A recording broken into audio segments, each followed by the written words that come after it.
నేను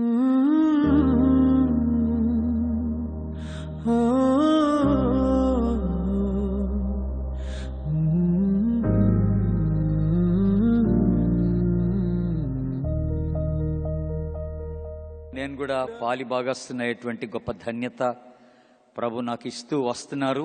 అందుని బట్టి నేను ప్రభుని స్తుతిస్తున్నాను. మరి దీని యొక్క స్థాపికలు శామ్యుయల్ దేవరం అన్నగారు ఉన్నప్పటి నుంచి కూడాను ఈ అప్పర్ రూమ్ ప్రేయర్ ఫెలోషిప్తో నాకెంతో సంబంధం ఉండింది, సన్నిహిత సంబంధం.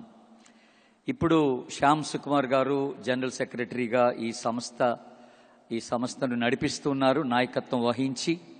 మరి తమ్ముడు శ్యాముకు కూడా దేవుడిచ్చినటువంటి భారాన్ని బట్టి నేను ఎంతో ప్రభుని స్తుతిస్తున్నాను. అలాగే ఆయనతో పాటు కలిసి ఉన్నటువంటి టీం అంతా కూడా, ఎగ్జిక్యూటివ్ కమిటీ కానివ్వండి, తదితర యవన టీం మెంబర్స్ అందరూ కూడా ఎంతో డెడికేటెడ్గా, సమర్పణతో మరి యవనస్తుల్ని రీచ్ అవ్వడానికి వారు పడుతున్న ప్రయాసాన్ని బట్టి వారు చేస్తున్నదెల్లా జ్ఞాపకం చేసుకొని నేను ప్రభుకి ఎంతో కృతజ్ఞత చెల్లిస్తూ ఉన్నాను.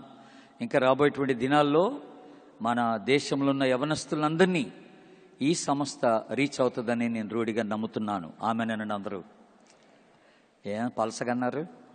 ఆమె రైట్, ఓకే. అలాగా మీరు ప్రార్థన చేయండి కూడాను.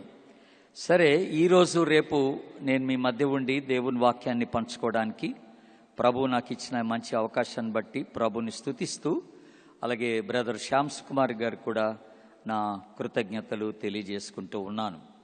ప్రియమైన దేవుని బిడ్డలారా, మరి మనకి ఈ రిట్రీట్ కొరకాయి ఒక అంశం మనకి ఇవ్వబడింది. మీరు ఎంతమంది ఆ అంశాన్ని గురించి విన్నారో నాకు తెలియదు, కానీ ఈ ఉదయకాలం మనం అంశాన్ని కాసేపు చూడాలని నేను ఇష్టపడుతూ ఉన్నాను. బైబిల్స్ ఉన్నవారు కొరింథీయులకు రాసిన 2వ పత్రిక తీయండి. కొరింథీయులకు రాసిన 2వ పత్రిక 161, పేజీ నెంబర్ 161. మీరు త్వరగా తీయాలని పేజీ నెంబర్ చెప్పా, మీకు తీయడం రాదని కాదు. ఓకే, 4వ అధ్యాయం 18వ వచనం చదువుతున్నాను, జాగ్రత్తగా గమనించండి. 4వ అధ్యాయం 18వ వచనాన్ని చదువుతున్నాను. క్షణమాత్రముండు మా చులకని శ్రమ మా కొరకు అంతకంతకు ఎక్కువైన నిత్యమైన మహిమ భారమును కలుగ చేయుచున్నది. ఏలయనగా దృశ్యమైనవి అనిత్యములు, అదృశ్యమైనవి నిత్యములు. ఈ లాస్ట్ మాటని పురస్కరించుకొని మనకి థీమ్ ఇవ్వబడింది. ఈ లాస్ట్ మాట ఏమిటనంటే దృశ్యమైనవి అనిత్యములు, అదృశ్యమైనవి నిత్యములు. ఈ మాట చెప్పండి అందరూ ఒకసారి.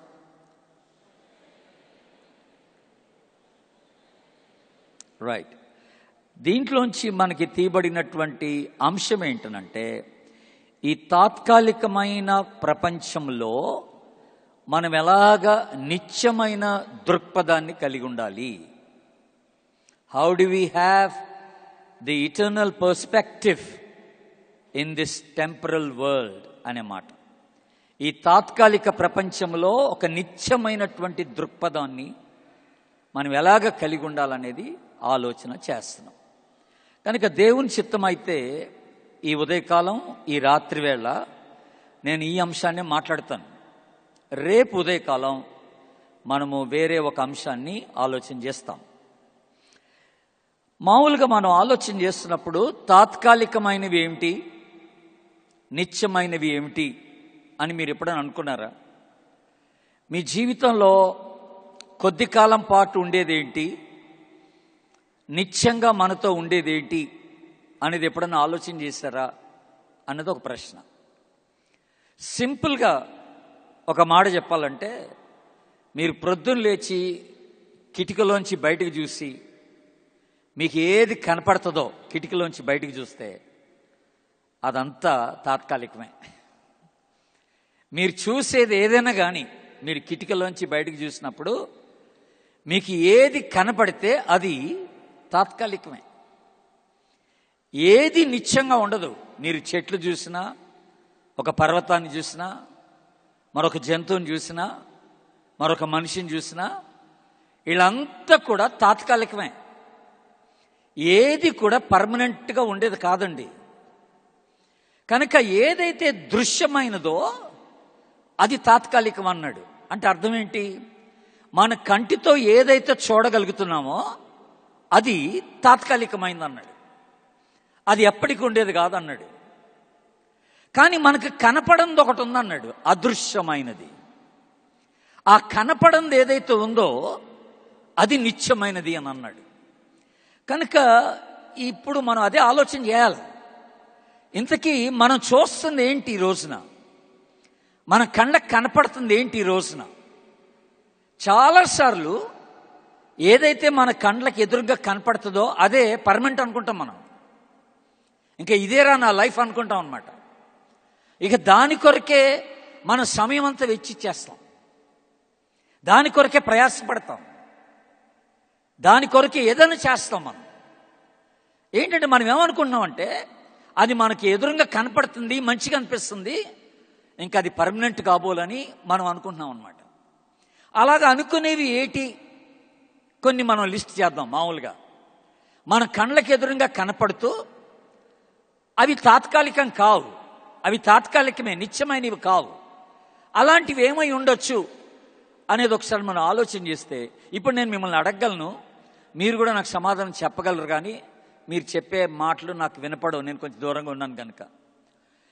మీకు హెల్ప్ఫుల్గా నేను కొన్ని మాటలు మీకు జ్ఞాపకం చేస్తాను, మీరు రాసుకోవడానికి కూడా వీలుకరంగా ఉంటుంది. మనకి తాత్కాలికంగా కనపడేది ఏంటంటే, ఫస్ట్ ఆఫ్ ఆల్ మన జీవితమే. ఈ జీవితం తాత్కాలికం, ఇది ఎక్కువ కాలం ఉండదు. నేను నిరంతరం ఇక్కడ బతికేస్తాను అనుకుంటే అది పొరపాటే సుమా.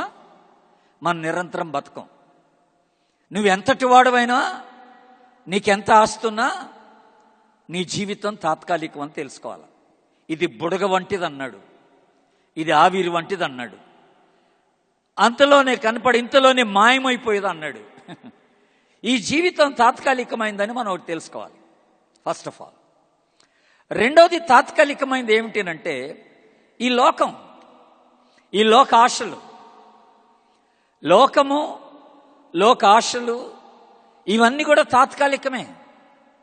ఒక దినం వస్తుంది, ఈ లోకమంతా నాశనం అయిపోద్ది, ఈ లోకాశలన్నీ గతించిపోతాయి, ఇవి నిత్యంగా నిలవవు. కానీ అవే నిత్యం అనుకొని వాటి కొరకు ప్రయాసపడ్డావా, నువ్వు మోసపోయినట్టే. దాని గురించి మేము కొంచెం డీటెయిల్డ్గా కొద్దిగా ఆగి చెప్తాను. రెండవది మీ ఇల్లు, నీకున్న కారు, నీ ఉద్యోగం, నీ చదువు, ఇదంతా తాత్కాలికమే. నీ ఆస్తిపాస్తులు, నీ బ్యాంక్ బ్యాలెన్స్, ఇదంతా తాత్కాలికమే. నీ వస్తు సంపద, మెటీరియల్ బ్లెస్సింగ్ అంటాం మనం. మెటీరియల్ బ్లెస్సింగ్ అంటే వస్తు సంపద. నువ్వు సంపాదించుకున్నవన్నీ కూడా తాత్కాలికమే, ఏది నిత్యంగా నీతో ఉండదు.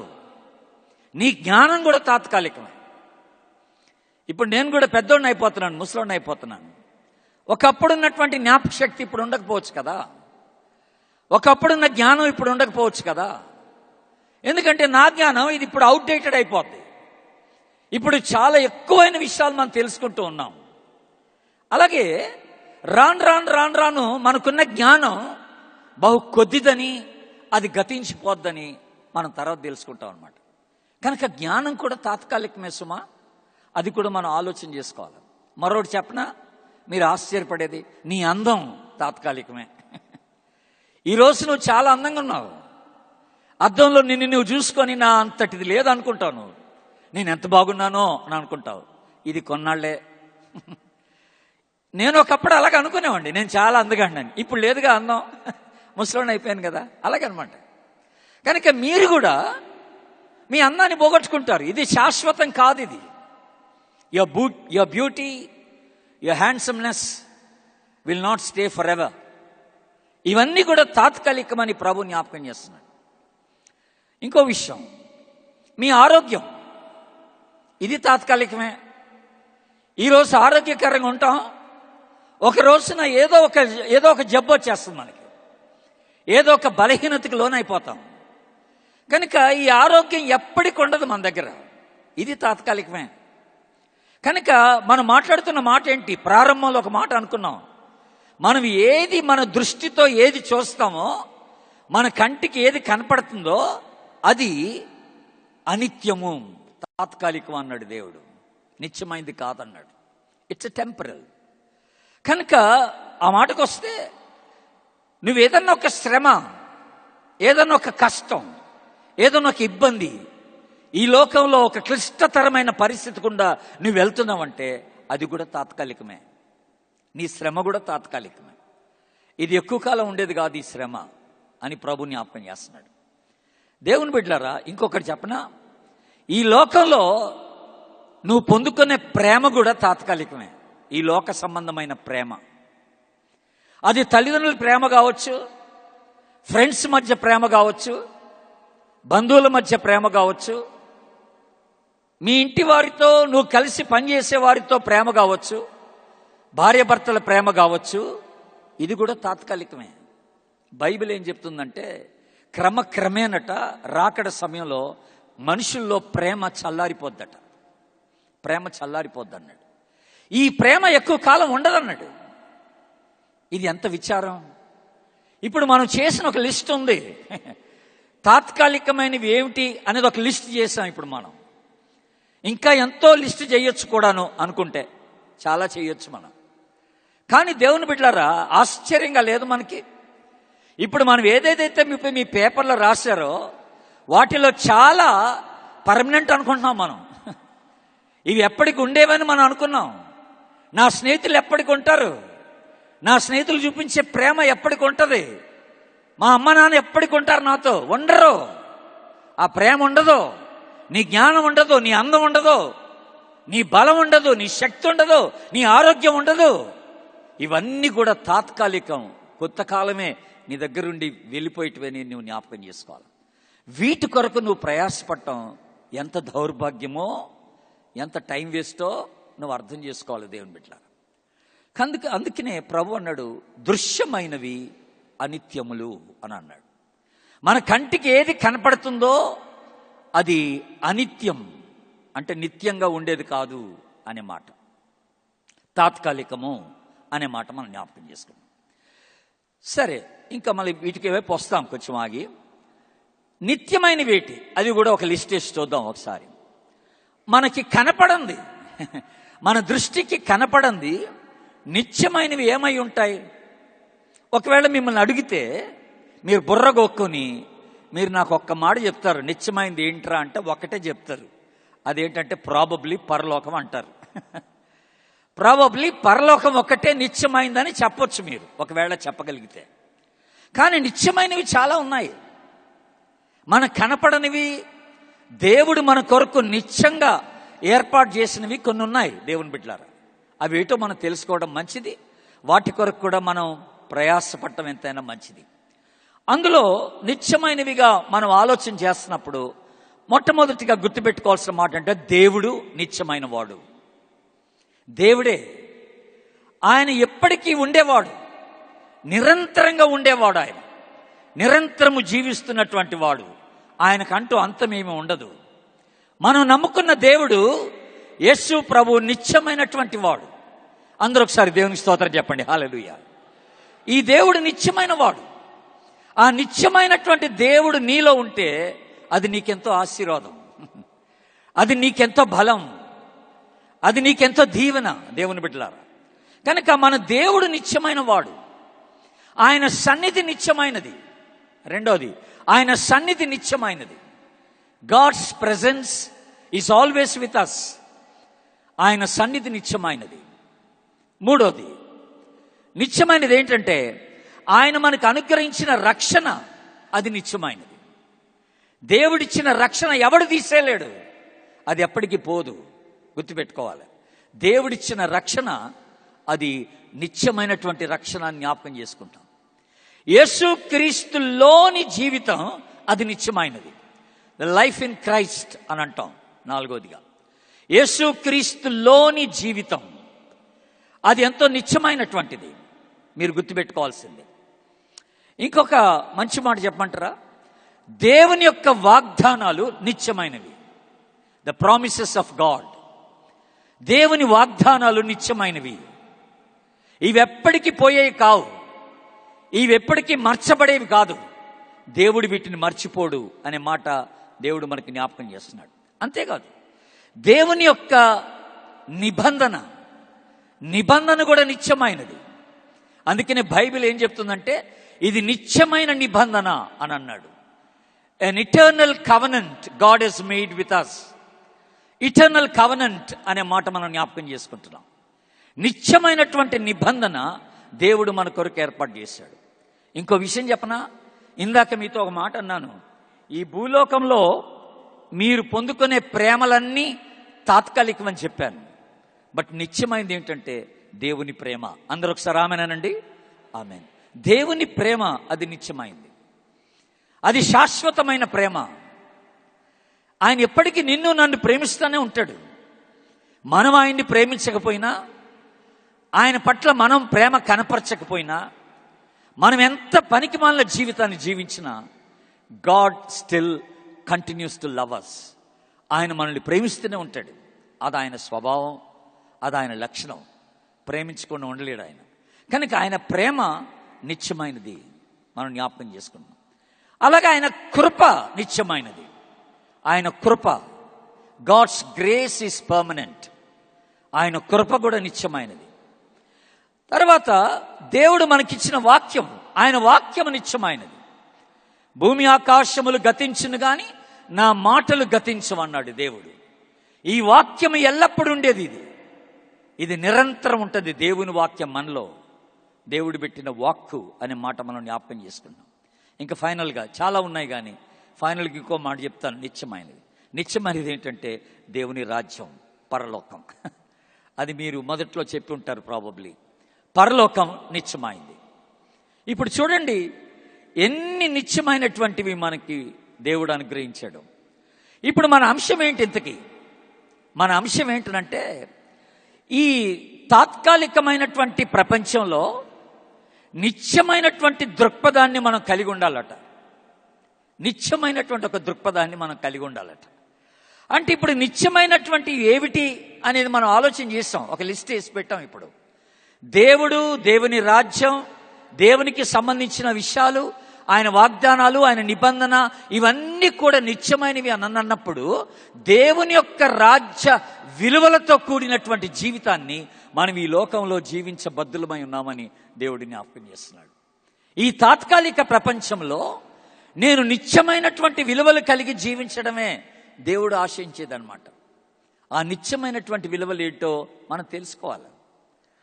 ఆ నిత్యమైనటువంటి ఒక దృక్పథం ఏంటో మనం తెలుసుకోవాల్సినటువంటి అవసరత ఉన్నది దేవుని బిడ్డలారా. అయితే నాకు ఎక్కువగా టైం లేదు కనుక ఈరోజు రాత్రి ప్లస్ రేపు పొద్దున మూడు సందేశాలు ఇస్తాను నేను. ఇప్పుడేం మాట్లాడతానంటే తాత్కాలికమైనటువంటి వాటిలో ఒకటి తీసుకుందాం. మనం ఒకదాని గురించి ధ్యానం చేద్దాం తాత్కాలికమైన వాటిలో. అలాగే ఈ రాత్రి పూట ఏం చేద్దామంటే నిత్యమైన వాటిలో ఒకటి తీసుకొని ఈ రాత్రి వేళ ధ్యానం చేద్దాం. ఎందుకంటే మనం అన్ని ధ్యానించుకోవడానికి మనకి టైం ఉండదు కనుక, ఒక్కోదానికి ఒక గంట పడుతుంది ఎలాగో. కనుక ఈరోజు ఉదయకాలం ఈ తాత్కాలికమైనటువంటి వాటిలో ఉన్నటువంటి ఒకదాన్ని ఈ ఉదయకాలం మనం ధ్యానం చేసుకుందాం.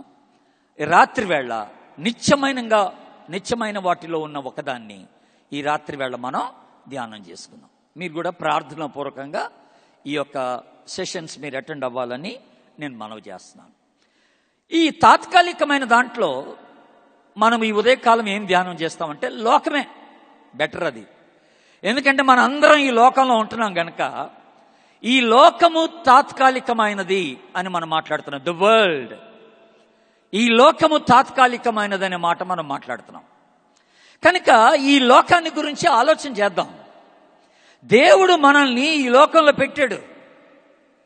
ఆయన మనల్ని ఏర్పాటు చేసుకొని ఈ లోకానికి తీసుకొచ్చాడు.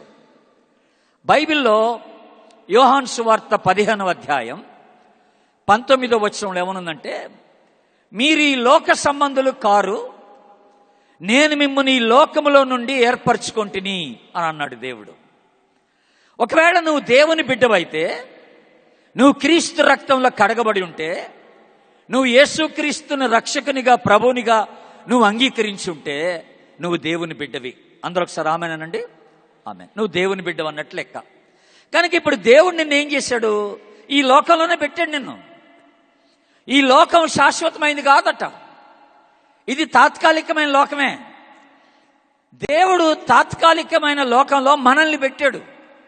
మనల్ని పెట్టి ఏమన్నాడంటే, మీరు ఈ లోకంలో ఉండండి, కానీ ఈ లోక సంబంధుల వలె ఉండొద్దు అని అన్నాడు. ఈ లోకానికి వేరుగా మీరు ఉండండి అని అన్నాడు. మీరు నా విలువల్ని ఈ లోకంలో కనపరిచే వ్యక్తులుగా ఉండాలని దేవుడు మాట్లాడుతున్నాడు. నా బిడ్డలుగా మీరు ఈ లోకంలో జీవించాలని మాట్లాడుతున్నారు దేవుడు. అదేంటో చూద్దాం మనం. అసలు ఈ లోకం చేసేదేంటి, మన యొక్క పాత్ర ఈ లోకంలో ఏమై ఉన్నది అనేది ఈ ఉదయకాలం ఒక చిన్న స్టడీ లాగా మనం చేయడానికి ప్రయత్నం చేద్దాం దేవుని బిడ్డలారా. దానికంటే ముందుగా మరొకటి మీరు జ్ఞాపకం చేసుకోవాలి. మీరు ఈ లోక సంబంధులు కారు అని దేవుడు అన్నాడంటే దాని అర్థం ఏంటంటే అసలు ఈ లోకం దేవుంది కాదని. అంటే అర్థం ఏంటి? లోకం దేవుంది కాదంటే ఈ లోకము లోకాశలన్నీ కూడా సాతాను యొక్క కంట్రోల్లో ఉన్నాయని అర్థం అన్నమాట. అది గుర్తుపెట్టుకోవాలి. ఈ లోకాధికారి ఎవరంటే సాతానుడు. యుగ సంబంధమైన దేవత ఎవరంటే సాతానుడు. లోకాధికారి అని కూడా వాడికో పేరు ఉంది. కనుక ఈ లోకంలో ఏదేదైతే జరుగుతూ ఉందో వీటన్నిటికీ కారణం ఎవర్రా అంటే సాతానుడు అన్నమాట. కనుక ఈ లోకంలో దేవుని బిడ్డలు ఉంటారు. ఇక్కడ దేవుని బిడ్డలు ఆ సాతానుడి పెట్టినటువంటి నియమాలు పాటించరన్నమాట. ఆడి యొక్క పద్ధతిని అనుసరించి నడుచుకోరన్నమాట. దేవుని బిడ్డలు దేవుని యొక్క పద్ధతిని అనుసరించి ఈ లోకంలో నడుచుకుంటారనే మాట మనం జ్ఞాపకం చేసుకోవాలి. అంటే దేవుని బిడ్డలు అంటే ఎవరు? ఎక్కడో బయట వాళ్ళు కాదు, మనమే, మీరే. మీరు యేసు ప్రభుని అంగీకరిస్తే మీరు దేవుని బిడ్డలు అన్నమాట. కనుక ఈ లోకంలో ఉన్నప్పుడు సాతానుడు లోకం అని మీరు గుర్తించాలా. ఈ లోకాధికారి సాతానుడు. ఈ లోకంలో నాకు ఆశ కలిగిస్తున్నవన్నీ కూడా సాతానుడు కలిగిస్తున్నవే అని మీరు తెలుసుకోవాలా. ఇవన్నీ కూడా తాత్కాలికమైనటువంటివి అని మీరు జ్ఞాపకం చేసుకోవాలి. ఎవరైతే ఈ లోకాన్ని ప్రేమిస్తారో, ఎవరైతే లోక ఆశలకి లొంగిపోతారో వాళ్ళంతా సాతాను బిడ్డలు అన్నమాట. మీరు అలాగ ఉండరని నేను అనుకుంటున్నాను. నా ఆశ లోకాన్ని కానీ లోకంలో ఉన్న వాటిని కానీ మీరు ప్రేమించకుండా ఉన్నప్పుడు మీరు దేవుని బిడ్డలు అవుతారన్నమాట. ఈ లోకాశలకి మిమ్మల్ని మీరు అప్పగించుకుంటే మీరు సాతాను బిడ్డలుగా ఈ లోకంలో జీవిస్తున్నట్టు లెక్క దేవుని బిడ్డలారా. కనుక మనం గుర్తుపెట్టుకోవాల్సింది ఏంటంటే పరలోక సంబంధమైనటువంటి విలువలతో, పరలోక సంబంధమైనటువంటి దృక్పథంతో మనం ఈ లోకంలో జీవించాలని దేవుడు కోరుకుంటున్నాడు. ఇప్పుడు మనం లోకాన్ని గురించి ఆలోచిస్తున్నప్పుడు మనకు ఒక 2 పాత్రలు, మనం వహించాల్సిన 2 పాత్రలు ఉన్నాయి. అంటే we're going to play 2 important roles in this world. మనం వ్యవహరించాల్సినటువంటి 2 విధానాలు ఉన్నాయి ఈ లోకంలో. ఏంటి ఆ విధానాలు అంటే, మొదటిగా పేతురు రాసిన మొదటి పత్రిక తీయండి. ఒక మాట మీకు జ్ఞాపకం చేస్తాను. పేతురు రాసిన మొదటి పత్రిక 2వ అధ్యాయాన్ని ఒకసారి చూద్దాం. 215 పేజ్ నెంబర్ 215 మొదటి పేతురు పత్రిక 2వ అధ్యాయం. మొదటి పేతురు పత్రిక 2వ అధ్యాయం 9వ వచనాన్ని ఒకసారి చూద్దాం. 9 కాదు, డైరెక్ట్గా మనం 11వ వచనానికి వెళ్ళిపోదాం. 11వ వచనం చూడండి. 11వ వచనం, ప్రియులారా మీరెవరట? పరదేశులను యాత్రికులునై ఉన్నారు. ఆ ఒక్క మాట మీరు అండర్లైన్ చేసుకోండి. ఇప్పుడు చక్కని మాట కదా. మీరెవరై ఉన్నారట? పరదేశులను యాత్రికులునై ఉన్నారు. ఎక్కడా? ఇక్కడ. ఈ లోకంలో మీరు పరదేశులను యాత్రికులునై ఉన్నారన్నాడు దేవుడు. ఇప్పుడు ఈ పరదేశులు అంటే వేరే దేశానికి చెందిన వాళ్ళని అర్థం. పరదేశులు అంటే అర్థమైందా? యు ఆర్ స్ట్రేంజర్స్, సోజర్నర్స్ అని అన్నాడు. యువర్ ఎ పిల్గ్రిమ్స్ అని అన్నాడు. మీకు బాగా అర్థమయ్యే మాట ఏంటంటే యాత్రికులు అనే మాట బాగా అర్థమవుద్ది మీకు. టూరిస్టులు అనమాట యాత్రికులు అంటే.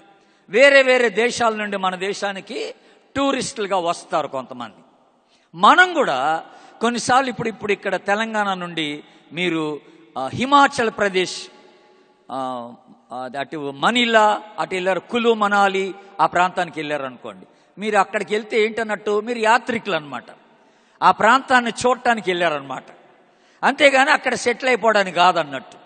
అక్కడ 4-5 రోజులుండి ఆ ప్రాంతం అంతా చూసి వస్తారనమాట. అంతే. మీరు పక్కా తెలంగాణ వాళ్లే, కానీ అక్కడికి ఎందుకు వెళ్తున్నారంటే యాత్రికులుగా మీరు వెళ్తున్నారనమాట. కనుక ఇప్పుడు ప్రభు మనకు పాత్ర ఇచ్చాడు ఇక్కడ. అదేంటంటే ఈ భూమి మీదట మనందరం యాత్రికులం అన్నాడు ఇక్కడ.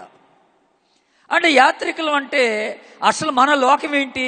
పరలోకం అన్నమాట మనది. మనం పైలోకానికి చెందిన వాళ్ళం అన్నమాట దేవుని బిడ్డలారా.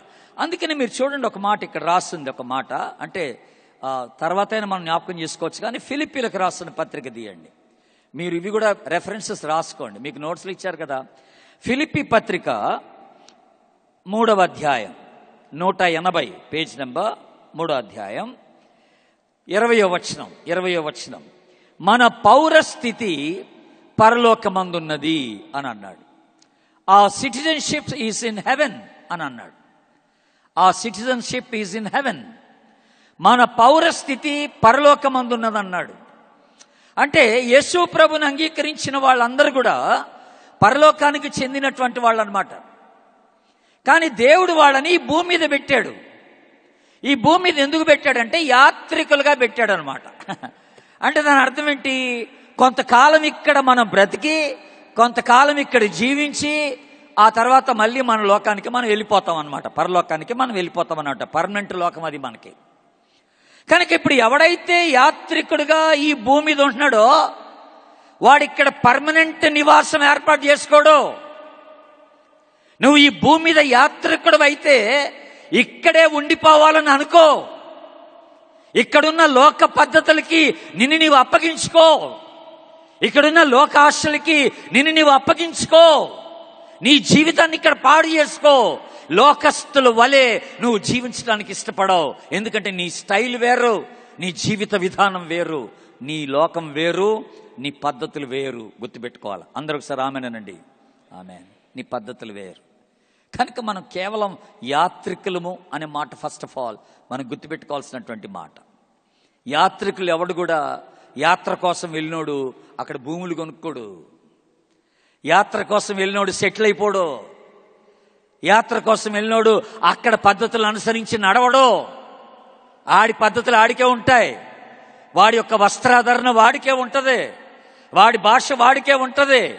వాడి కేవలం అక్కడ ఉన్నటువంటి ప్రజల్ని చూడటానికి, ఆ పరిస్థితులు చూడటానికి వెళ్తాడు అంతే.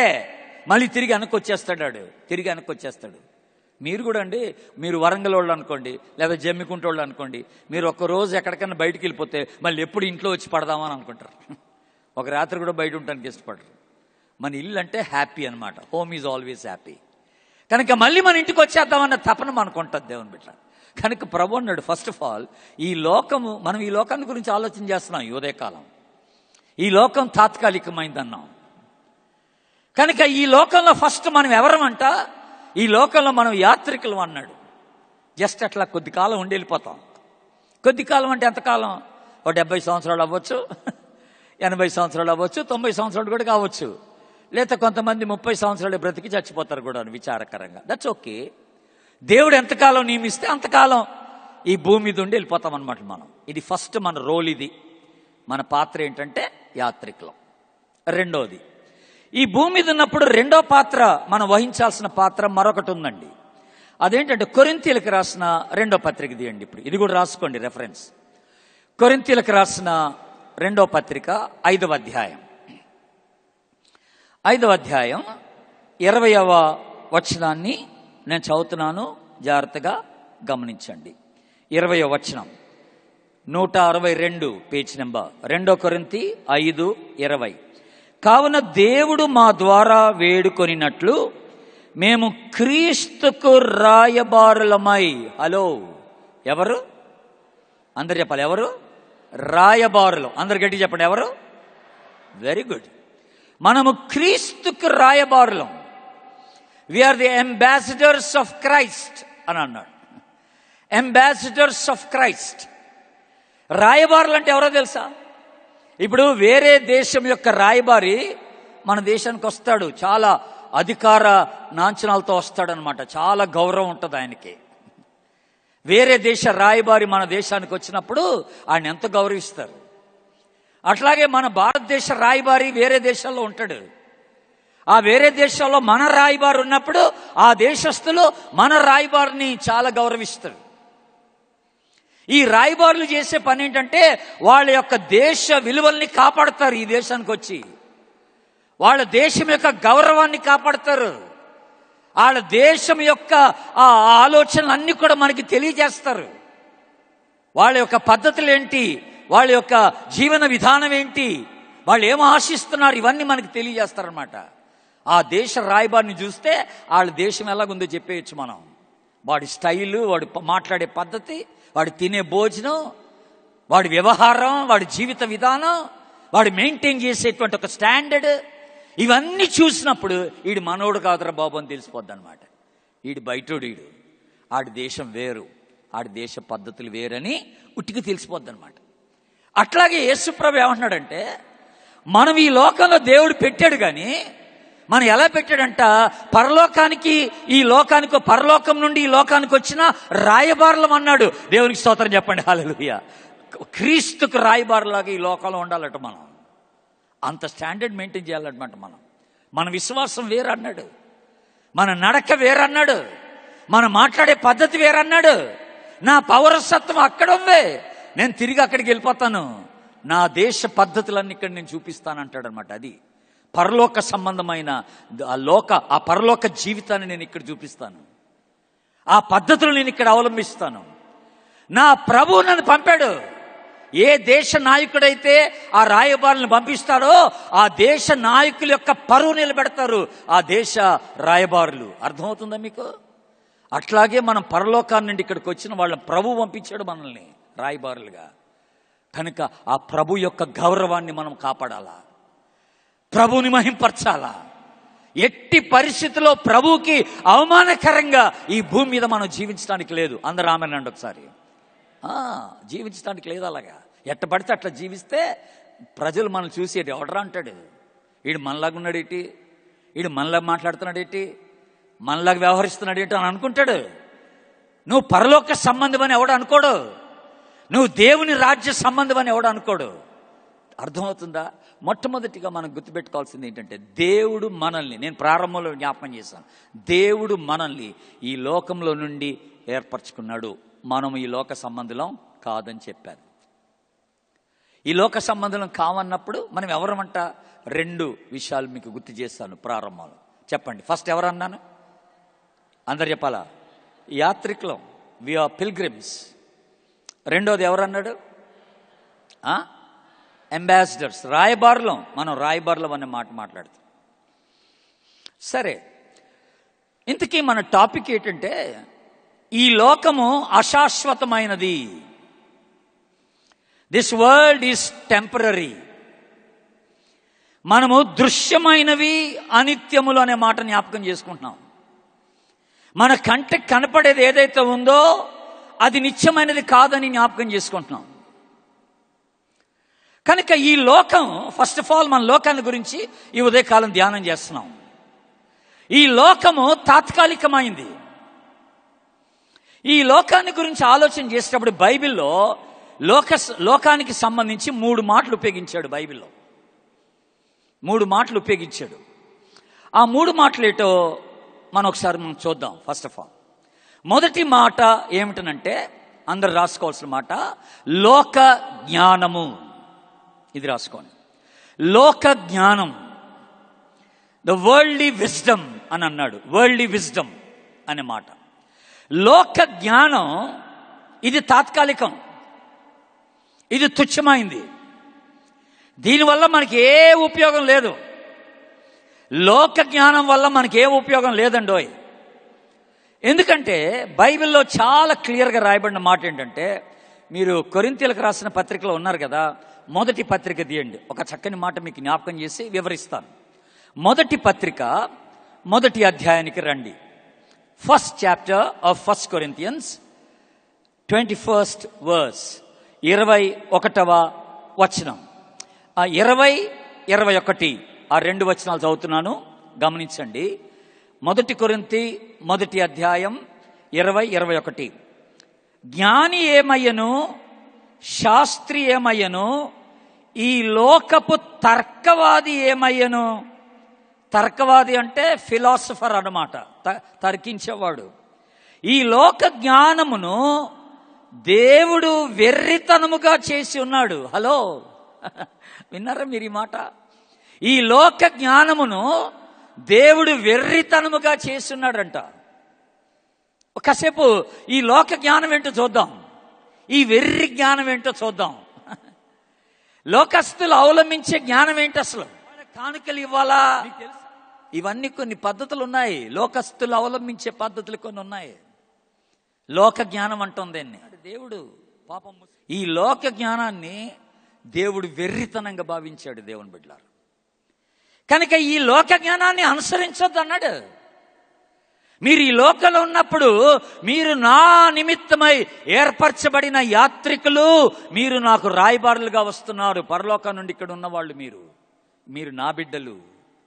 మీ పద్ధతులు వేరుండాలా. విచారకరంగా క్రైస్తవుల్లో కూడా ఆ లెంట్ దినాలు వచ్చే లోపల 40 రోజులు ఉపవాసం ఉంటారండి. ఏం ఉపయోగం ఉండదు. ఆడ 40 రోజులు సిగరెట్ మానేస్తాడు, ఆ 40 రోజులు మందు కొట్ట మానేస్తాడు. ఏం లాభం? ఆ 40 రోజులు మాంసం తిండు, ఏం లాభం? ఆ తర్వాత మళ్ళీ అన్నీ చేస్తాడు. దానివల్ల జీవితం పరిశుద్ధపరచబట్టలేదు. ఇది లోక జ్ఞానం. లోకము ఎంపిక చేసుకున్న కొన్ని పద్ధతులు ఇవి. ఈ లోకానుసారమైన జ్ఞానాన్ని దేవుడు వెర్రితనంగా భావిస్తున్నాడంట. అంతే కదండి. ఇక్కడ వెరీ క్లియర్గా బైబిల్ చెప్తున్న మాట ఏంటంటే, ఇప్పుడు మీరు చూడండి, అదే మొదటి కొరింథీ మొదటి అధ్యాయం 21వ వచనం. ఇప్పుడు 21వ వచనం చూడండి. దేవుని జ్ఞానానుసారముగా లోకము తన జ్ఞానము చేత ఏం జరిగింది? దేవుని ఎరుగకుండినందున అని అన్నాడు. చూసారా ఎంత పెద్ద మాట పెట్టాడో? లోకమంట తన జ్ఞానానుసారంగా దేవుని తెలుసుకోలేదన్నాడు. అది సంగతి. ఇంత చేసినా నువ్వు దేవుణ్ణి తెలుసుకోలేని జ్ఞానం ఏం జ్ఞానం రా ఇది? నువ్వు ఇంత ప్రయాసపడుతున్నావు, ఇంత త్యాగం చేస్తున్నావు, ఇన్ని రోజులు దీక్ష కనపరుస్తున్నావు, నువ్వు ఇంత ప్రయాసపడుతున్నావు, దీనివల్ల ఉపయోగం ఏంట్రా బాబు? అందుకనే బైబిల్ చాలా క్లియర్గా చెప్పిన మాట ఏంటంటే, లోకము తన జ్ఞానము చేత, తన పద్ధతుల చేత, తాను అవలంబించుకున్నటువంటి కొన్ని నియమాల చేత దేవుణ్ణి తెలుసుకోలేదట లోకం. Watts good about it? దానివల్ల వచ్చిన లాభం ఏంటంటున్నాడు. నువ్వు దేవుణ్ణి తెలుసుకొని జ్ఞానం ఎందుకురా? ఇర్మియా గ్రంథం చూడండి. ఎవడైనా అతిశయిస్తే దేని ఎందు అతిశయించాలో ఒక మాట రాశాడు ఇక్కడ. ఇర్మియా గ్రంథానికి రండి అందరూ. ఇర్మియా గ్రంథం 9వ అధ్యాయానికి రండి. Page number 636. Page number 636. ఇర్మియా గ్రంథం 9వ అధ్యాయం 24వ వచనం, 23, 24 ఈ రెండు మాటలు జ్ఞాపకం చేస్తాం. 23వ వచనం చదువుతున్నాను. ఫస్ట్, యెహోవా ఈలాగు సెలవిచ్చుచున్నాడు, జ్ఞాని తన జ్ఞానమును బట్టి, సూర్యుడు తన శౌర్యమును బట్టి అతిశయింపకూడదు. ఐశ్వర్యవంతుడు తన ఐశ్వర్యమును బట్టి అతిశయింపకూడదు. అతిశయించువాడు దేన్ని బట్టి అతిశయింపవలననగా, భూమి మీద కృప చూపుచు నీతి న్యాయములు జరిగించుచున్న యెహోవాను నేనే అని గ్రహించి నన్ను పరిశీలనగా తెలుసుకొనుటను బట్టియే అతిశయింపవలను. అందరు దేవుని స్తోత్రం చెప్పండి గట్టిగా, హల్లెలూయా. ఎంత మంచి మాట అండి ఇదే. నీ జ్ఞానాన్ని బట్టి విర్రవీ బాబాహా, దాన్ని బట్టి అతిశయించబాక అబ్బాయి. నాకు ఇంత చదివాను అంత చదివాను అనుకొని నీ చదువు నీ దేవుణ్ణి తెలుసుకోకుండా చేస్తే ఏం లాభం అంటున్నాడు. అది సంగతి. లోక జ్ఞానం అంటారు దీన్ని. ఈ లోకము తాత్కాలికమైనది అన్నాడు దేవుడు. ఈ తాత్కాలికమైన దాని మీద నీ మనసు పెట్టబాకరా బాబు అన్నాడు. ఇక్కడ నిత్యమైనటువంటి విలువలతో జీవించాలన్నాడు. నిత్యమైన దృక్పథం కావాలన్నాడు ఇక్కడ. Eternal perspective. ఎంత గొప్ప మాట అన్నాడు దేవుడు. సరే, లోకాన్ని గురించి 3 మాటలు చెప్తాన్నాను కదా. మొదటి మాట ఏంటంటే లోక జ్ఞానం. రెండోది ఏంటంటే మొదటి కొరింథీ పత్రిక తీయండి. ఇప్పుడు 7వ అధ్యాయానికి రండి. మళ్ళీ మొదటి పత్రిక 7వ అధ్యాయం 31వ వచనం, 150, పేజ్ నెంబర్ 150. మొదటి కొరింథీ 7వ అధ్యాయం, 1 Corinthians chapter 7 verse 31. ఈ లోకము అనుభవించువారు అమితముగా అనుభవింపనట్టు ఉండవలెను. ఏలయనగా ఈ లోకపు నటన గతించుచున్నది. అందరు ఈ మాట చెప్పండి. లోకపు నటన అనండి గట్టిగా, అందరూ గట్టిగా. వా, లోకపు నటన అన్నాడు. నటన. ఫస్ట్ లోకపు జ్ఞానం అన్నాం, రెండోది లోకపు నటన. ఈ లోకపు నటన ఉండదట. ఇట్స్ టెంపరీ అన్నాడు. ఇది గతించిపోద్ది అన్నాడు. ఈ నటన అంటే ఏంటో తెలుసా అండి? నటించడం కాదు అక్కడ. నటన అంటే నటించడం కాదు. లోకంలో ఉండేటువంటి ఫ్యాషన్స్ అన్నమాట. ఫ్యాషన్స్, స్టైల్స్ అన్నమాట. లోక స్టైల్ ఒకటి ఉంటుంది కదా. లోకస్తులు అనుభవించే ఫ్యాషన్స్ కొన్ని ఉంటాయి. ఈ ఫ్యాషన్స్ అన్నీ కూడా టెంపరీ అన్నాడు, గతించిపోతాయి అన్నాడు. ప్రపంచంలో ఫ్యాషన్స్కి ప్రసిద్ధికి ఎక్కిన దేశం ఏంట్రా అంటే ఫ్రాన్స్. ప్యారిస్లోకి వెళ్ళాలి మనం. ప్యారిస్ దేశానికి వెళ్తేనట, అక్కడ ప్యారిస్కి వెళ్తేనట 15 నిమిషాలకు ఒకసారి ఫ్యాషన్ మారిపోద్దట. నువ్వు ఇప్పుడు ఒక డ్రెస్ వేసుకుంటే 15 నిమిషాల తర్వాత ఇది అవుట్డేటెడ్ అయిపోద్ది అనమాట. ఏంటి ఇది వేసావు అని అంటారనమాట. 15 నిమిషాలకు ఒకసారి డ్రెస్ మారిపోద్ది, స్టైల్ మారిపోద్ది, మారుతానే ఉంటుంది. అంటే దేంట్లోనూ వాడు స్థిరంగా ఉండడు అనమాట. ఈ లోకానికి ఒక స్టైల్ ఏర్పాటు చేసుకున్నది ఈ లోకం. ఈ లోకస్తులు ఒక ఫ్యాషన్కి అలవాటు పడిపోతారు. ఇప్పుడు ప్రస్తుతానికి యవనస్తుల మధ్యలో చాలా ఫ్యాషన్స్ ఉన్నాయి. చినిగిపోయిన జీన్స్ ఇప్పుడు ఫ్యాషన్. మీరు చినిగిపోయిన జీన్స్ వేసుకుంటే అవి చాలా ఖరీదు కూడాను. ఒక జీన్ ప్యాంటు 3000 ఉంటుంది, 5000 కూడా ఉంటుంది. మామూలు జీన్స్ 500లకు వస్తుంది. చినిగిపోయిన జీన్స్ అయితే 3000 కట్టాలా.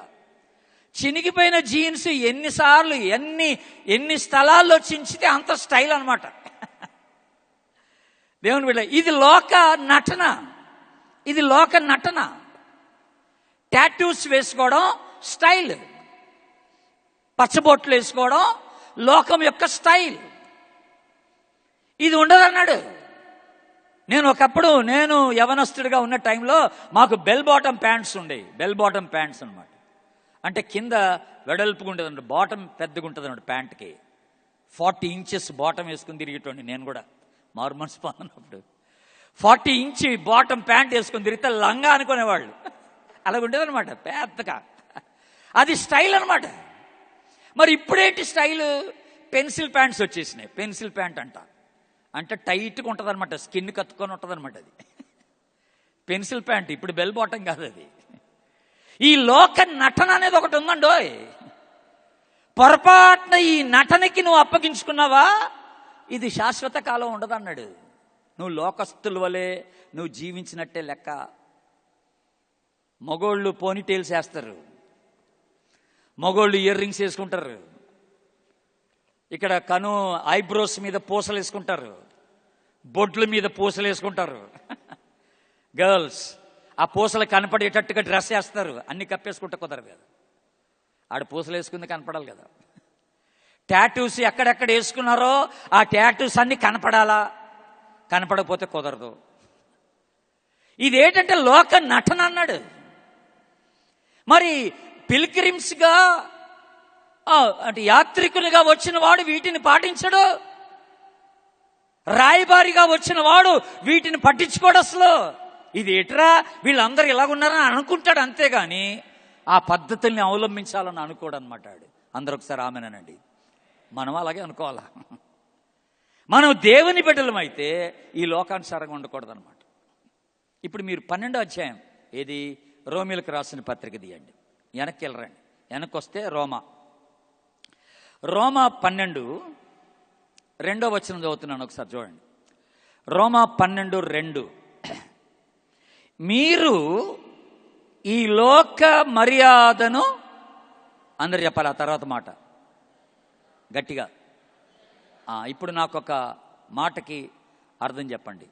లోక మర్యాదను అనుసరింపక అని అన్నాడు కదా. లోక మర్యాద అంటే ఏంటి? హలో, లోక మర్యాద అంటే ఏంటి అమ్మా?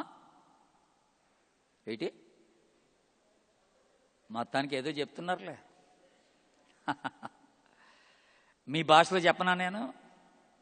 లోక మర్యాద మీ భాషలో ఏంటి తెలుసా? ట్రెండ్. ట్రెండ్ అంటారు కదా మీరు, అదే లోక మర్యాద అంటే లోక ట్రెండ్ అనమాట. మమ్మీ ఇప్పుడు ట్రెండ్ ఇదే మమ్మీ అంటావుగా ఇంట్లోకి వెళ్ళి నువ్వు, అదనమాట. ఇప్పుడు నడుస్తున్న ట్రెండ్ ఇదే అంటావు చూసావా, అది తప్పది. అది మనకు సంబంధించింది కాదు ఈ ట్రెండ్. దేవుని బిడ్డలు లోక మర్యాద చొప్పున నడుచుకోరట. వాళ్ళు లోకానికి ఒక స్టైల్ ఉంది, లోకస్తులకు ఒక పద్ధతి ఉంది, లోకస్తులు జీవించే విధానం ఒకటి ఉంది, లోక పోకడ అనేది ఒకటి ఉంది. దేవుని బిడ్డలు ఆ లోక పోకడను అనుసరించి నడుచుకోరట. దేవుని బిడ్డలారా, అర్థమవుతుంది మీకు? లోక పోకడను అనుసరించి నడుచుకోరట. బైబిల్లో చాలా చక్కగా రాసిన ఒక మాట ఏంటంటే, లోక స్నేహం దేవునికి వైరం అన్నాడు, విరోధం. యాకోబు పత్రిక 4వ అధ్యాయం. లోక స్నేహం దేవునికి విరోధం అన్నాడు. Friendship with the world is enmity with God అని అన్నాడు. Friendship with the world is enmity with God. నువ్వు లోకంతో స్నేహం చేస్తున్నావంటే, ఈ లోకాశలకి నిన్ను అప్పగించుకుంటున్నావంటే నువ్వు దేవునికి విరోధి అయిపోయినట్టే. ఆ దేవుని నియమాల్ని నువ్వు పాటించకుండా దేవుని నామానికి నువ్వు అవమానం తీసుకొస్తున్నట్టే. నేను ఎందుకనే స్టార్టింగ్లో ఒక మాట అన్నాను, ఈ లోకానికి అధికారి ఎవరంటే సాతానుడు. ఈ స్టైల్స్ అన్నీ ఆడ దగ్గర నుంచి వచ్చినాయే, ఈ పద్ధతులన్నీ ఆడ అవలంబించినాయే, ఆడ ఏర్పాటు చేసిన స్టైల్సే ఇవన్నీ కూడాను. ఆడి పద్ధతులు మనం అనుసరించడం ఏంటి? మనం దేవుని బిడ్డలం. దేవుడు మనకు ఒక పద్ధతి పెట్టాడు ఇక్కడ. మీరు ఈ లోక మర్యాదను అనుసరింపక ఏం చేయమన్నాడు? ఉత్తమమును అనుకూలమును సంపూర్ణమై ఉన్న దేవుని చిత్తం ఏంటో తెలుసుకోండి అన్నాడు. అందరు ఆమెనండి ఒకసారి. దేవుని చిత్తం తెలుసుకోవాలంటే మనం ఇక్కడ. నా ఎడల దేవుని చిత్తం ఏంటి? దేవుడు నన్ను ఎలా ఉండమంటున్నాడు, ఎలా మాట్లాడమంటున్నాడు, ఎలా ప్రవర్తించమంటున్నాడు, ఎలా వ్యవహరించమంటున్నాడు, నా జీవిత విధానం ఎలా ఉండాలని దేవుడు ఆశిస్తున్నాడు. నేను దేవుని చిత్తాన్ని తెలుసుకొని దేవుని చిత్తానుసారంగా ఈ లోకంలో జీవించబద్ధుడనై ఉన్నానని దేవుడు జ్ఞాపకం చేస్తున్నాడు. ఈ యుగ సంబంధమైన దేవత అన్నాడు సాతాన్ని. యుగ సంబంధమైన దేవత. All the fashions of this world are controlled by Satan. Controlled by Satan. ఈ లోకంలో ఉన్నటువంటి కోరికలు, ఆశయాలన్నీ కూడా సాతాను యొక్క కంట్రోల్లో ఉండిపోయాయి. సాతాను ఏం చేస్తాడో తెలుసా అండి? 3 పనులు చేస్తాడు సాతాను. Very dangerous. మనం చాలా జాగ్రత్తగా ఉండాలి. హబక్కూకు గ్రంథం తీయండి ఒకసారి. ఓ మాట చెప్తాను మీకు. ఇది ఎక్కడుందో తండ్రి అనుకుంటున్నారుగా, 770 పేజీ నెంబర్. హబక్కూకు గ్రంథం తీయండి. తెలుగు బైబిల్స్లో 770. హబక్కూకు గ్రంథం 1వ అధ్యాయం. 1వ అధ్యాయం నేను 15వ వచనం చదువుతున్నాను, గమనించండి. హబక్కూకు గ్రంథం 1వ అధ్యాయం 770 పేజీ నెంబర్ 15వ వచనం. వాడు అంటే సాతాండు అన్నమాట.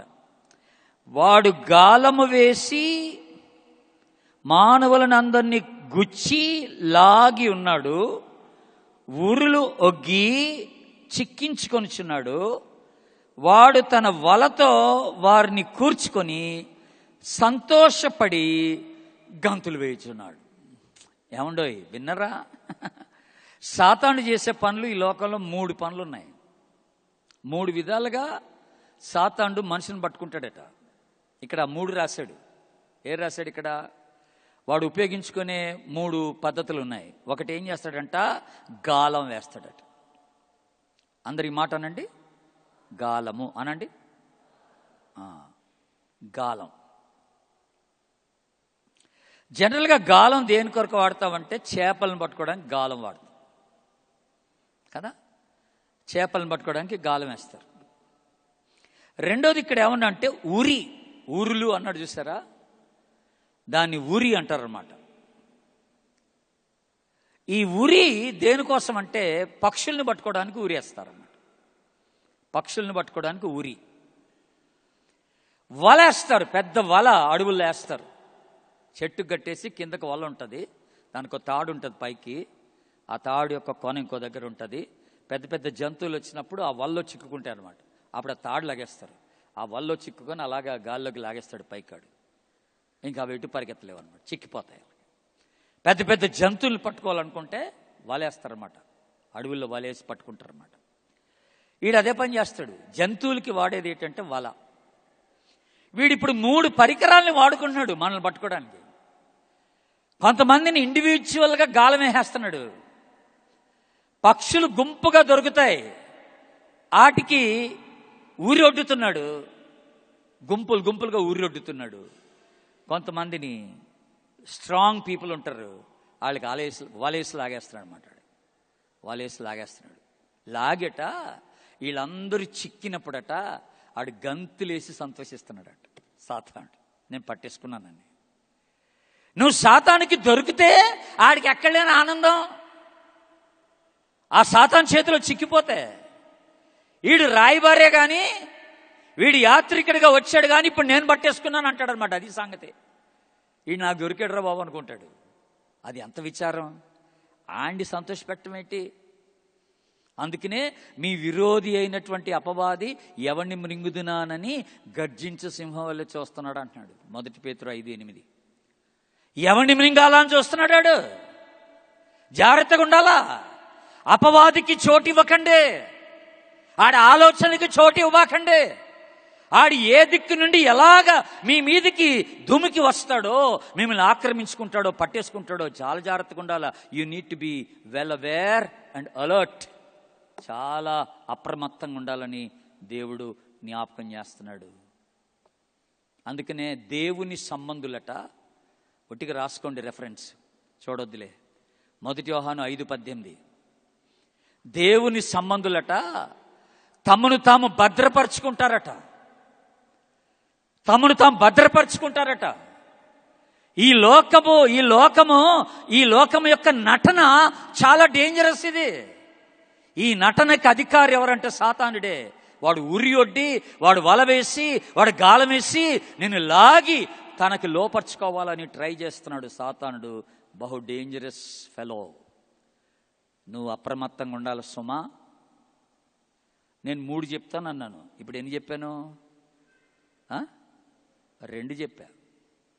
ఒకటేంటంటే ఫస్ట్ మాట ఏమన్నాను? లోక జ్ఞానం అన్నాను. ఇది తాత్కాలికం. రెండోది లోక నటన తాత్కాలికమే. ఇది తాత్కాలికమే, మారిపోతూ ఉంటుంది. The fashions of the world అన్నట్టు. మూడోది ఒకటి ఉంది. ఈ మాట చూడండి, 1 యోహాను పత్రిక 2వ అధ్యాయంకి రండి. ఇక్కడ ఆ మాట ఒకసారి చదివిన తర్వాత చెప్తాను ఆ మాట ఏంటో. 1 యోహాను పత్రిక 221. సువార్త తీశారు, జాగ్రత్త. యోహాను సువార్త కాదు, యోహాను పత్రిక, 1 పత్రిక 221 పేజీ నెంబర్. 2వ అధ్యాయం 16వ వచనం. లోకములో ఉన్నదంతా, హగో ఈ మాట రాసుకోవాలి మీరు. ఏంటది? లోకములో ఉన్నదంతా, అది అన్నమాట మూడోది. లోకములోనిది అంతయు, ఇది మూడోది. ఇది తాత్కాలికమే. ఏమన్నాడు? నేత్రాశ, శరీరాశ, జీవపు డంబము ఇవన్నీ తాత్కాలికమే. The lust of eyes, the lust of flesh and the pride of life, ఇవన్నీ తాత్కాలికమే. వీటన్నిటిని చూపించి వాడు లాగేస్తాడట, మనల్ని లాగి పడేస్తాడట. కీర్తన 5వ కీర్తన 5వ వచనంలో ఏమనుందంటే, పాపులు నీకు అసహ్యులు దేవా అంటున్నాడు. పాపులు నీకు అసహ్యులు. నేత్రాశ, శరీరాశ ఇవన్నీ ఏంటంటే పాప సంబంధమైనవి. పాపానికి సంబంధించిన ఆలోచన అంతా కూడా ఈ లోక సంబంధమైనదే. ఇది సైతాన్ ద్వారా వస్తున్నటువంటిదే. ఈరోజు మానవుల స్థితి ఎలాగుందంటే అండి, ఆ రోజు సొదమ గొమొర టైంలో మానవుని యొక్క ఆలోచనలు ఎలాగున్నాయో ఈరోజు కూడా మానవుని యొక్క ఆలోచనలు అలాగే ఉన్నాయి. మీరు ఒకసారి ఆదికాండం తీయండి, దీనికి పేజీ నెంబర్ చెప్పనులే కానీ. ఆదికాండం 6వ అధ్యాయం తీయండి, అందరూ రాసుకోండి కూడాను. ఆదికాండం 6వ అధ్యాయం 5-6 వచనాలు, 5-6 వచనాలు చూద్దాం. 5-6 వచనాలు చదువుతున్నాను. 6వ అధ్యాయం 5-6 వచనాలు. నరుల చెడుతనము భూమి మీద గొప్పదనియు, వారి హృదయం యొక్క తలంపులోని ఊహ అంతయు కేవలము ఎల్లప్పుడూ చెడ్డదని యెహోవా చూచి. ఏమండోయ్, అన్ని సూపర్లేటివ్ డిగ్రీసే వాడాడు ఇక్కడ, అన్ని సూపర్లేటివ్ డిగ్రీసే. మీరు గ్రహించినారా? నరుల చెడుతనము భూమి మీద గొప్పది, ఇది సూపర్లేటివ్ డిగ్రీ. హృదయం యొక్క తలంపుల్లోని ఊహ అంతయు, ఇది కూడా సూపర్లేటివ్ డిగ్రీయే. చెడ్డదని ఎల్లప్పుడూ, అది కూడా సూపర్లేటివే. కేవలము, అది కూడా సూపర్లేటివే. చెడ్డదని యెహోవా చూశాను, అన్ని సూపర్లేటివ్సే. హై లెవెల్గా వాడాడు దేవుడు. మానవుని యొక్క తలంపులోని ఊహ అంతయు కూడా ఎల్లప్పుడు కేవలం చెడ్డదట. ఏదో ఒకరోజు కాదది, అప్పుడప్పుడు చెడ్డదని కాదు, అక్కడ ఎల్లప్పుడు కేవలం చెడ్డది. ఇట్స్ స్పాయిల్డ్, అబ్సల్యూట్లీ పాడైపోయింది అన్నాడు. ఇంకా కిందకు వస్తే భూలోకము 11వ వచనం. భూలోకము దేవుని సన్నిధిని చెడిపోయుండెను, భూలోకము బలత్కారముతో నిండిపోయిను. భూలోకమును చూచినప్పుడు అది చెడిపోయుండెను. శరీరులు చెడు మార్గమును, వాళ్ళ జీవితాన్ని చెడు మార్గం నడుస్తూ చెరిపివేసుకొని ఉన్నారట. అందరు నా వైపు చూడండి. మీరు చాలా జాగ్రత్తగా ఉండాలి. ఈ లోకంలో చెడిపోయింది బాగా. లోకస్తుల ఆలోచనలు బాగలేవు అమ్మా, జాగ్రత్త ఉండాలి. నేను కర్నూలులో ఒక రిట్రీట్కి వెళ్ళాను, యూత్ రిట్రీట్కి. ఇట్లాగే ఉదయం మెసేజ్ ఇచ్చిన తర్వాత లంచ్ బ్రేక్లో 2 అమ్మాయిలు వచ్చారు నా దగ్గరికి. మీలాగే కాలేజ్ చదువుతున్న అమ్మాయిలు. ఆడల్లో ఒక అమ్మాయి నా దగ్గరికి వచ్చి, ఆ 2లో ఒక అమ్మాయి నాతో అంటుంది, తన పేరు చెప్పింది. తన పేరు చెప్పి వాళ్ళ ఫ్రెండ్ని పరిచయం చేస్తుంది నాకు. ఇది ఫలానా అని దాని పేరు చెప్పి నా భర్త అన్నది. ఆమట ఈమె భర్త అట. అమ్మాయే అన్నా నేను, అట్టగే అన్నాను నేను, అన్నా. ఇది కొన్ని సంవత్సరాల ముందు మాట, ఇది ఇప్పుడు కాదు. మీరు విన్నది కరెక్ట్ అంటుంది. గుళ్ళో ఒక దైవజన్ని ముందుకొచ్చి నిలబడి ఎంత ధైర్యంగా ఈమె నా ఫ్రెండ్ అని చెప్తూ ఇది నా భర్త అంటుంది. పెళ్లి చేసుకున్నారంట 2. అమ్మాయిలు పెళ్లి చేసుకోవచ్చు అని లోకం అంటుంది, అబ్బాయిలు పెళ్లి చేసుకోవచ్చు అని లోకం అంటుంది.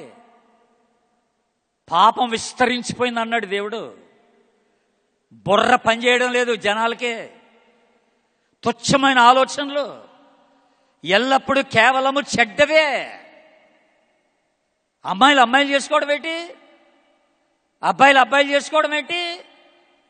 కొన్ని దేశాల్లో పాస్టర్లే అమ్మాయిలకి పెళ్లి చేస్తున్నారు.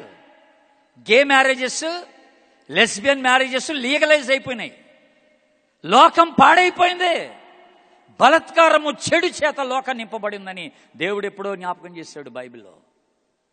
బట్ దేవుడి నియమం కాదు ఇది. దేవుడు మానవుని చేసినప్పుడు ఎలా చేశాడు? స్త్రీని గాను పురుషుని గాను చేసను. అందరూ ఆమెనండి, ఆమెనండి. స్త్రీని గాను పురుషుని గాను చేసెను. అంతే. దేవుడు ఆదిలో మానవుని చేసినప్పుడు ఇద్దరు ఆదాముల్ని చేయలే, మీరిద్దరు కలిసి ఉండండి రా అని. ఇద్దరు అవ్వల్ని చేయలే, ఇద్దరు కలిసి ఉండండి రా అని. దేవుడు ఒక స్త్రీని ఒక పురుషుని చేశాడు, వీళ్ళిద్దరే కలవాలా. ఇది దేవుని యొక్క నియమం. ఈ నియమానికి విరుద్ధంగా ఏ నియమం వచ్చినా అది లోక సంబంధమైనది, అది పాప సంబంధమైనది, అది సాతాను సంబంధమైనదని నువ్వు గ్రహించాలా. కలిసి ఉందాం రా అంటున్నారు, పెండ్లొద్దట. లోకస్తుల యొక్క తలంపులు ఎల్లప్పుడూ కేవలం చెడ్డవి. నేను బెంగళూరులో ఉంటానండి. బెంగళూరులో ఇట్లాంటివి చాలా ఉన్నాయి. కలిసి ఉందాం రానే ఇండ్లు, పీజీలు ఉన్నాయి. అమ్మాయిలు అబ్బాయిలు ఇద్దరు కలిసి ఉండొచ్చు ఒకే పీజీలో. చెడిపోయింది లోకం. ఆడెవడో ఈమెవడో ఇద్దరు కలిసి ఉంటారట. పెళ్లి చేసుకోవద్దు కానీ కలిసి ఉందాం అంటున్నారు. అంటే ఎప్పుడంటే అప్పుడు ఇడిపోవడానికి, ఎవడితో అంటే ఆడితో తిరగడానికి. ఇదా మనం ఎవరం ఈ లోకంలో? యాత్రికులం అన్నాడు దేవుడు. అంబాసిడర్స్, రాయబారులం. మన పౌరసత్వం పరలోకమందు ఉన్నది. దేవుని స్తోత్రం చెప్పండి, హల్లెలూయా. మనం ఈ లోకస్తులం కాదబ్బాయి. ఈ లోక నటన, ఈ లోక జ్ఞానం, ఈ లోకంలో ఉన్నదంతయు తాత్కాలికమే. ఈ తాత్కాలికమైన లోకంలో మనము దేవుని విలువలతో కూడిన జీవితాన్ని జీవించబద్దులమై ఉన్నాం. అందరూ ఆమేనండి. ఆమేన్. లోకస్తుల వల్లే నేను ఆలోచన చెయ్య. క్రాస్ డ్రెస్సింగ్ అంటారు, మీకు తెలుసో లేదో. క్రాస్ డ్రెస్సింగ్ అని అంటే అమ్మాయిలు అబ్బాయిలాగా వేషం వేస్తారు, అబ్బాయిలు అమ్మాయిల డ్రెస్సులు వేసుకుంటారు అన్నమాట. ఇది క్రాస్ డ్రెస్సింగ్ అంటారు. ట్రాన్స్జెండర్ అంటారు, సెక్స్ మార్పిడి. ఎవడు చెప్పాడు నీకు? ఇది తుచ్చమైన ఆలోచన. ఇలాంటి వాటికి మిమ్మల్ని మీరు అప్పగించుకోబాకండి అంటున్నాడు. డ్రగ్స్కి లోనైపోతున్నాం, త్రాగుడికి లోనైపోతున్నాం. మీ వరంగల్ నుండే, నేను పేరు చెప్పను, నాకు ఎవరో తెలియదు. ఒక ఆయన ఫోన్ చేశాడు మొన్న రాత్రి 11:30కి. అన్న, నాకు తెలిసిన ఒక ఫ్రెండ్ ఉన్నాడు, 18 సంవత్సరాల కుర్రాడు, త్రాగుడికి బానిస అయిపోయాడు. మీరు ఒకసారి మాట్లాడండి అన్నాడు. తప్పకుండా మాట్లాడతాను. బానిస అయిపోతున్నావు. పోర్నోగ్రఫీ, సెక్స్ చిత్రాలు చూస్తున్నావు ఫోన్లోనే. నీ ల్యాప్టాప్లో, నీ ఫోన్లో, నీ కంప్యూటర్లో సెక్స్ చిత్రాలకు అలవాటు పడిపోయావు. అదే ప్రపంచం అనుకుంటున్నావు. దాంట్లో ఆనందం ఉందనుకొని ఆ ప్లెజర్ని ఆనందించడానికి ట్రై చేస్తున్నాను, పొందుకోవడానికి ట్రై చేస్తున్నాను. ఇది తుచ్చమైంది అన్నాడు దేవుడు. లోకములో ఉన్నదంతయు ఇది గతించిపోద్ది అన్నాడు. ఇది తాత్కాలికం, దీని వెంటబడి పోబాక నువ్వు. మనం ఈ లోక సంబంధులం కాదని దేవుడు జ్ఞాపకం చేస్తున్నాడు. మీరు క్రీస్తుతో పాటు లేపబడిన వారైతే పైనున్న వాటి మీద మనసు పెట్టండి అన్నాడు. ఆమేనండి అందరూ ఒకసారి. ఎంత మంచి మాట అది. మీరు దేవుని బిడ్డలైతే పైనున్న వాటి మీద ఆలోచన కావాలా, అదృశ్యమైన వాటిని ఆలోచన చేయాలా, పరలోక సంబంధమైన విషయాల గురించి ఆలోచించాలా, ఆధ్యాత్మికమైన విషయాలు ఆలోచన చేయాలా. ఈ లోక సంబంధమైన విషయాలు కాదు, తాత్కాలికమైన విషయాలు కాదు, నిత్యమైన విషయాలు, దైవ సంబంధమైన విషయాల గురించిన చింతన మనకు ఉండాలని దేవుడు జ్ఞాపకం చేస్తున్నాడు. దేవుని బిడ్డలారా, నా టైం అయిపోయింది. కీర్తనలో చక్కని మాట ఉంది, అవి చూద్దాం ఒకసారి క్లోజింగ్లో. కీర్తన 73వ కీర్తన చూడండి. 73వ కీర్తన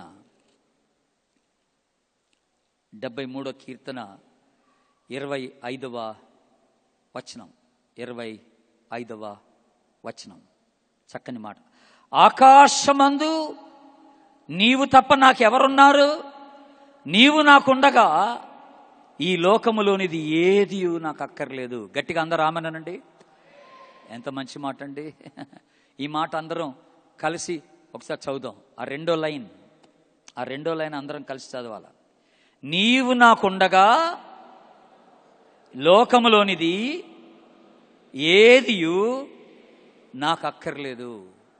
మళ్ళీ చదువుదాం.